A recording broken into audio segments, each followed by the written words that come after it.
सुप्रभात विद्यार्थियों। मैं अमित कुमार सिंगल, टीजीटी हिंदी, केंद्रीय विद्यालय दिरांग।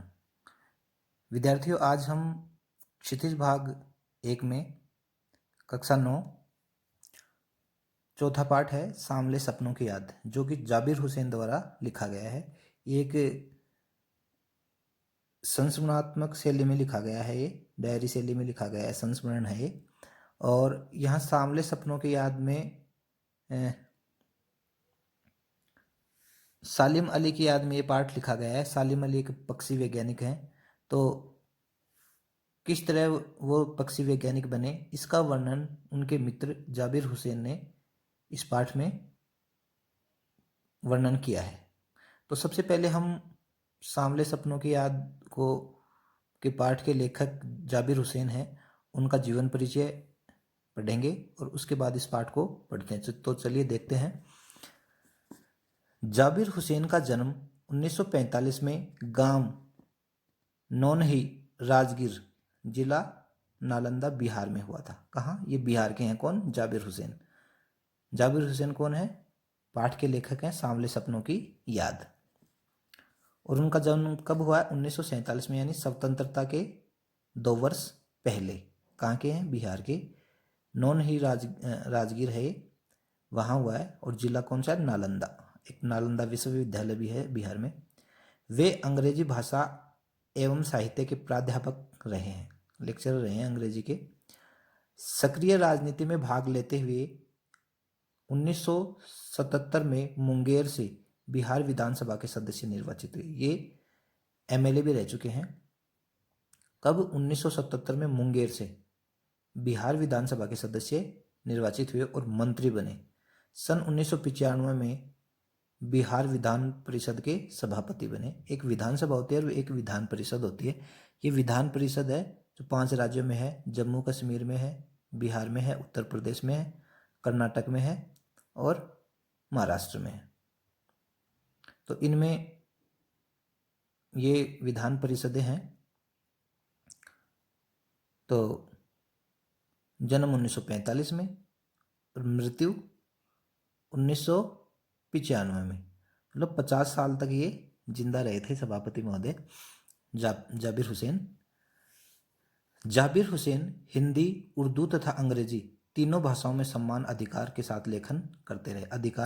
अधिकार के साथ मतलब है कि उन्हें हिंदी भी उतनी आती थी, उर्दू भी और अंग्रेजी भी, तीनों भाषाओं पे समान अधिकार था उनका। किनका? जाबिर हुसैन का।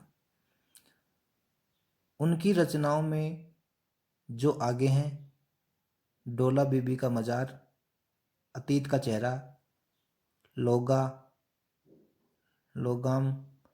एक नदी रेत भरी प्रमुख है। इनकी हिंदी रचनाएं कौन सी है? जो आगे है, डोला बीबी का मजार, अतीत का चेहरा, लोगा, एक नदी रेत भरी प्रमुख है। अपने लंबे राजनीतिक सामाजिक जीवन के अनुभव में उपस्थित आम आदमी के संघर्षों को उन्होंने अपने साहित्य में प्रकट किया है। लंबे राजनीतिक सामाजिक जीवन के अनुभव में, क्यों? क्योंकि ये बिहार विधानसभा के सदस्य भी रह चुके हैं, तो राजनीतिक और सामाजिक जीवन के अनुभव हैं। अनुभव में उपस्थित आम आदमी के संघर्षों को उन्होंने साहित्य में प्रकट किया है। संघर्षरत आम आदमी और विशिष्ट व्यक्तित्वों पर लिखी गई डायरियां चर्चित, प्रशंसित हुई। जाबिर हुसैन ने डायरी विधा में एक अभिनव प्रयोग किया, एक यानी नया प्रयोग किया, जो अपनी प्रस्तुति शैली और शिल्प में नवीन है। डायरी शैली का इन्होंने प्रमुख रूप से प्रयोग किया है। अब इस पाठ के बारे में बताया गया है यहाँ सांवले सपनों की याद के बारे में। प्रस्तुत पाठ जून 1987 में पक्षी विज्ञानी सालिम अली की मृत्यु के तुरंत बाद डायरी शैली में लिखा गया संस्मरण है। कब लिखा गया था? 1987 में। और कब? जब पक्षी विज्ञानी हैं कौन? सालिम अली, उनकी मृत्यु के तुरंत बाद ये डायरी शैली में लिखा गया संस्मरण है।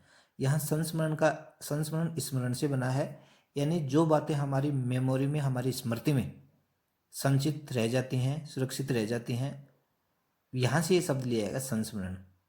तो पिछली बातें याद करके लिखना संस्मरण है। और किस शैली में लिखा गया है? डायरी शैली में।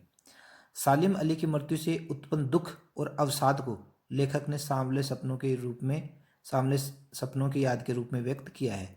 यानी उनके मित्र हैं सालिम अली, किनके, जाबिर हुसैन के। तो उस मृत्यु से उत्पन्न दुख और अवसाद को लेखक ने किस रूप में प्रकट किया है, किस रूप में व्यक्त किया है? सांवले सपनों की याद के रूप में। यानी मृत्यु के दुख को, उससे उत्पन्न अवसाद को सांवले सपनों की याद के रूप में व्यक्त किया है। सालिम अली का स्मरण करते हुए लेखक ने उनके व्यक्तित्व चित्र प्रस्तुत किया है। सालिम अली का स्मरण करते हुए, उनको याद करते, स्मरण यानी याद करना, करते हुए लेखक ने उनका व्यक्ति चित्र प्रस्तुत किया है।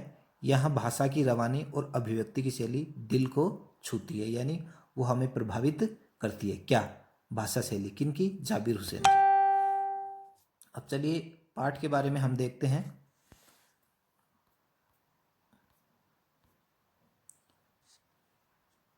सुनहरे परिंदों के खूबसूरत पंखों पर सवार सांवले सपनों का एक हुजूम मौत की खामोश वादी की तरफ अग्रसर है।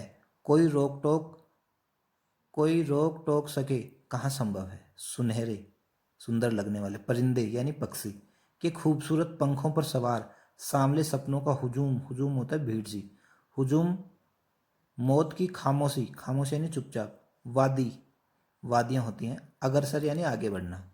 सुनहरे परिंदों के खूबसूरत पंखों पर सवार सांवले सपनों का एक हुजूम मौत की खामोश वादी की तरफ अग्रसर है। कोई रोक टोक सके कहाँ संभव है। इस हुजूम में आगे आगे चल रहे हैं सालिम अली, अपने कंधों पर सैलानियों की तरह अपने अंतहीन सफ़र का बोझ उठाए। अपने कंधों पर क्या है? सालिम अली अपने कंधों पर सैलानियों की तरह अपने अंतहीन सफ़र का बोझ उठाए चल रहे हैं। सैलानी कौन है? घूमने वाले, पर्यटक, पर्यटकों की तरह। अंतहीन, जिसका कोई अंत ना हो। लेकिन यह सफ़र पिछले तमाम सफ़रों से भिन्न है। भीड़ भाड़ की जिंदगी और तनाव के माहौल से सालिम अली का यह आखिरी पलायन है। पलायन यानी एक जगह को छोड़कर दूसरी जगह जाना। अब तो वो उस वन पक्षी की तरह प्रकृति में विलीन हो गया। विलीन यानी गायब हो जाना, मिल जाना। विलीन हो रहे हैं जो जिंदगी का आखिरी गीत गाने के बाद मौत की गोद में जा बसे हों। कोई अपने जिस्म की हरारत और दिल की धड़कन देकर भी उसे लौटाना चाहे तो वह पक्षी अपने सपनों के गीत दोबारा कैसे गा सकेगा। यानी उनको शब्दों के माध्यम से, जाबिर हुसैन हैं, सपनों के माध्यम से सालिम अली को याद कर रहे हैं। उनकी मृत्यु हो चुकी है और इसमें सालिम अली की मृत्यु पर दुख प्रकट किया जा रहा है। किसके द्वारा? जाबिर हुसैन के द्वारा। देखिए लेखक का दुख प्रकट हुआ। कोई अपने जिस्म की हरारत और दिल की धड़कन देकर भी उसे लौटाना चाहे तो पक्षी अपने सपनों के गीत दोबारा कैसे गा सकेगा। यानी कोई एक बार मर जाता है तो वो दोबारा जिंदा नहीं हो सकता। मुझे नहीं लगता कोई इस सोए हुए पक्षी को जगाना चाहेगा।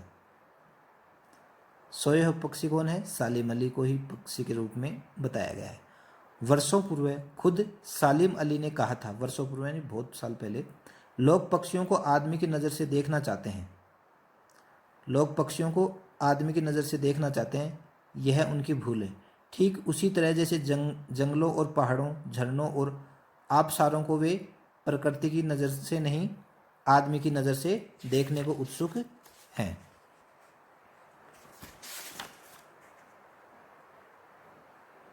आबशार क्या है? निर्जर झरना।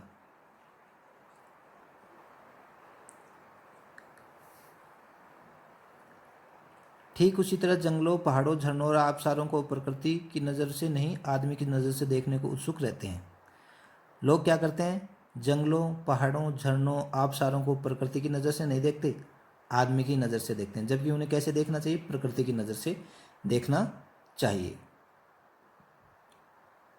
भला कोई आदमी अपने कानों से पक्षियों की आवाज़ का मधुर संगीत सुनकर अपने भीतर रोमांच का सोता फूटता हुआ महसूस कर सकता है। सोता यानी स्रोत, जैसे झरना फूटता है वैसे ही पक्षियों की आवाज़ की मधुर संगीत सुनकर अपने भीतर रोमांच यानी एक उत्साह होता है, रोमांस, तो मन में खुशी होना, एहसास की ऐसी ही एक उबड़ खाबड़ ज़मीन पर जन्मे मिथक का नाम सालिम अली है। एहसास की उबड़ खाबड़ ज़मीन पे, यहाँ एक मिथक शब्द आया है। ये मिथक कल्पना और इतिहास का मिश्रण होता है। न तो वो पूरी तरह सत्य होता है और न वो पूरी तरह असत्य होता है। इसमें इतिहास का भी कुछ तथ्य होते हैं और उसमें कल्पना का मिश्रण भी होता है, उसे मिथक कहते हैं। पता नहीं इतिहास में कब कृष्ण ने वृंदावन में रासलीला रची थी और शौक गोपियों को अपनी शरारतों का निशाना बनाया था। लेखक यहाँ क्या कह रहे हैं कि पता नहीं इतिहास में कब कृष्ण ने वृंदावन में रासलीला रची थी और 100 गोपियों को अपनी शरारतों से निशाना बनाया था। कब माखन बड़े भांडे फोड़े थे, भांडे बर्तन मटके, और दूध छाली से अपने मुंह भरे थे, दूध छाली से। कब वाटिका में, वाटिका है पेड़ पौधों से घिरा हुआ स्थान जिसमें खूब फूल पौधे बेल वृक्ष आदि होते हैं, छोटे छोटे किंतु घने पेड़ों की छाया में विश्राम किया करता था। कौन? श्री कृष्ण जी। देखिए यहाँ छोटे छोटे शब्द आया है, तो एक शब्द 2 बार आए, दोनों ही बार एक ही अर्थ हो, वहाँ पुनरुक्ति प्रकाश अलंकार होता है। तो ऐसे छोटे छोटे में कौन सा अलंकार है? पुनरुक्ति प्रकाश। छाह यानी छाया, विश्राम यानी आराम करना। कब दिल की धड़कनों को एकदम से तेज करने वाले अंदाज में बंसी बजाई थी, बंसी यानी बांसुरी बजाई थी। किसने? श्री कृष्ण। श्री कृष्ण क्या क्या करते थे? मधुर बंसी बजाया करते थे।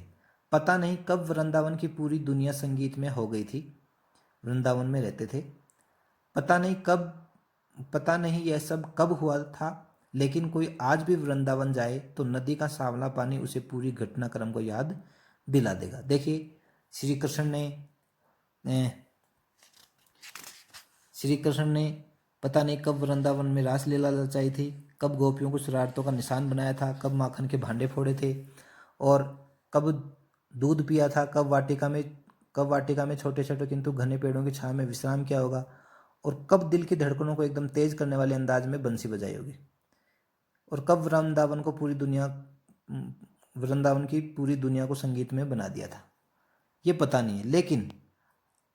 लेकिन कोई आज भी वृंदावन जाए, यानी अभी भी वृंदावन जाए और नदी का सांवला पानी देखे तो उसे पूरा घटनाक्रम याद आ जाएगा। हर सुबह सूरज निकलने से पहले जब पतली गलियों की उत्साह भरी भीड़ नदी की ओर बढ़ती है तो लगता है जैसे उस भीड़ को चीरकर अचानक कोई सामने आएगा और बंसी की आवाज पर सब किसी के कदम थम जाएंगे। हर शाम सूरज ढलने से पहले जब वाटिका का माली सैलानियों को हिदायत देता है तो लगता है जैसे सब कुछ ही क्षणों में वो कहीं से आ टपकेगा और संगीत का जादू वाटिका के भरे पूरे माहौल पर छा जाएगा। वृंदावन कभी कृष्ण की बांसुरी के जादू से खाली हुआ है क्या? नहीं। यानी श्री कृष्ण ने पता नहीं कब रासलीलाएं रचाई थी, कब दही खाया था, कब माखन चुराया था, कब मटके फोड़े थे, कब रासलीला रचाई थी, कब बांसुरी बजाई थी। लेकिन आज भी जब हम वृंदावन जाते हैं तो सारा माहौल, हमें सब कुछ वैसा का वैसा याद आ जाता है। तो मिथकों की इस दुनिया में इस सवाल का जवाब तलाश करने से पहले एक नज़र कमजोर काया वाले उस व्यक्ति पर डाली जाए जिसे सालिम अली के नाम से जाना जाता है। ये कैसे हैं? कमजोर काया, काया यानी शरीर। सालिम अली कैसे हैं? कमजोर काया वाले व्यक्ति हैं। उम्र को सती तक पहुंचाने में थोड़े ही दिन बच रहे थे। संभव है लंबी यात्रा के थकान ने उनके शरीर को कमजोर कर दिया हो। लंबी यात्रा की थकान ने, यात्रा बहुत लंबी थी तो उसकी थकान ने उनके शरीर को क्या कर दिया हो? कमजोर कर दिया। और कैंसर जैसी जानलेवा बीमारी उनकी मौत का कारण बनी हो। कैसे मरे थे? कैंसर से। लेकिन अंतिम समय तक मौत उनकी आंखों से वह रोशनी छीनने में सफल नहीं हुई जो पक्षियों की तलाश और उनकी हिफाजत के प्रति समर्पित थी।